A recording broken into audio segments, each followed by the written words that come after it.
Good evening and welcome to the WDSU News Hot Seat. I'm Sela Kim. Efforts to revamp the New Orleans Police Department took a dramatic turn this week when the city's Inspector General released his findings in an investigation into the Special Victims Unit. As WDSU reporter Andy Cunningham shows us, the case involves the apparent mishandling of hundreds of reports involving sexual assault and child abuse.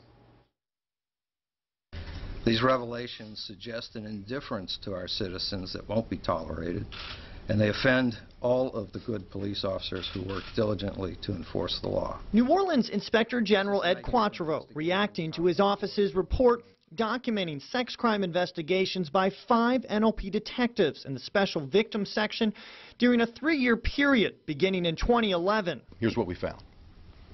From the 1,290 potential sex crimes, 840 of those, 65%, were designated as Signal 21 miscellaneous, with no reports at all. Nothing. The remaining cases, or 450 calls, according to the report, were classified as actual sex crime cases, but more than half of those didn't include any follow-up either.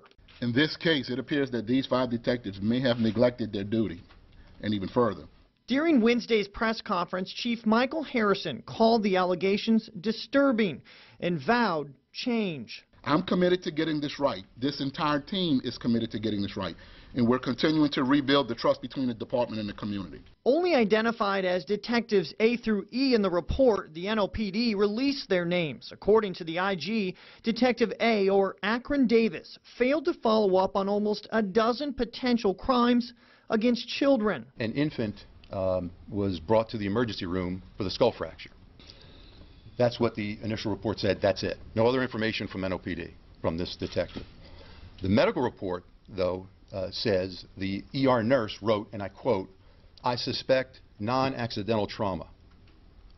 Nothing was done. There was no further reports. Detective D, identified by police as Demita Williams, was assigned 11 simple rape cases during the review period, but according to the report, presented just one of those cases to the DA's office. Detective D told at least 3 different people that Detective D did not believe in simple rape, did not believe simple rape should be a crime. I cannot imagine a woman saying that she just doesn't believe that simple rape is a crime.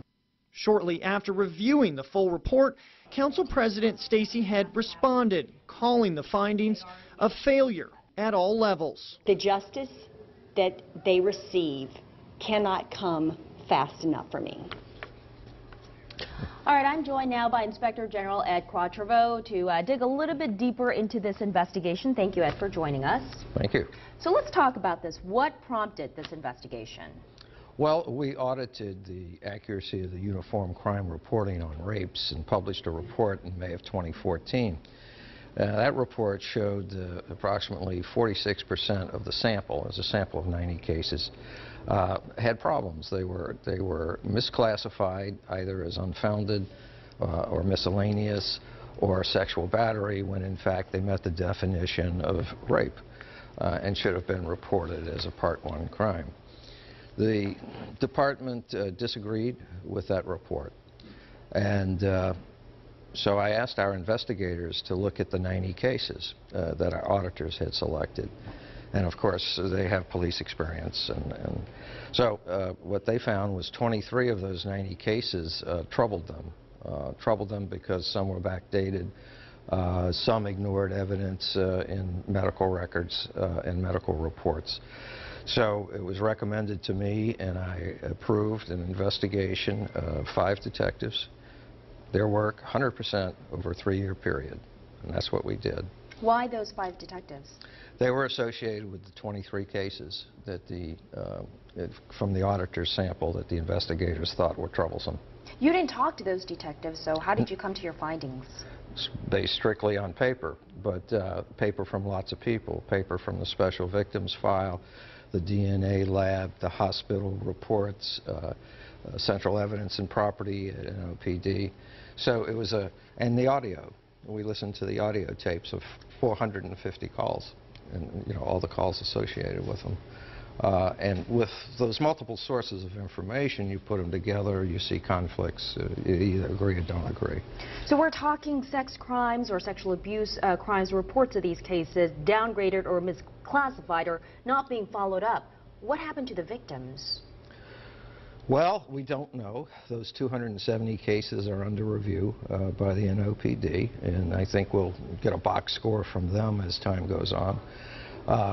But we don't know. There's nothing there. We don't know if there was an investigation or not. But what we do know, there's no report of an investigation. 60% of the 450, that's the 271, did not have a supplemental report. So it had an initial report that's very skimpy, a known female assaulted at a known location at such and such a time. It's designed to keep from identifying the victim. But if that's all you got, you don't have anything showing that you investigated if there's not a later supplemental report. Ed, why didn't they follow up? Why wasn't there a supplemental report? We want to believe in the justice system, but now it feels like we can't trust it. Well, we don't know that. We did not interview the detectives. That's a function for the Public Integrity Bureau of the NOPD to interview those detectives and conduct an investigation into their conduct. Separate and apart from that, I'm sure you'll hear from the chief, there's a task force going over the 271 reports right now. What happens from here? What does your department do from here? Well, we're going to do other work, but in this area we'll be back looking at the first and second quarter of 2015, and likely we'll publish a report about October of next year. And we're hopeful that we'll have good news to report. All right, Ed Quatrevo from the Inspector General's office, thank you so much for joining us. And up next, stay tuned, because Police Chief Michael Harrison will be here to give us his take on this investigation and his reaction and tell us what's being done about it so far. Stay tuned.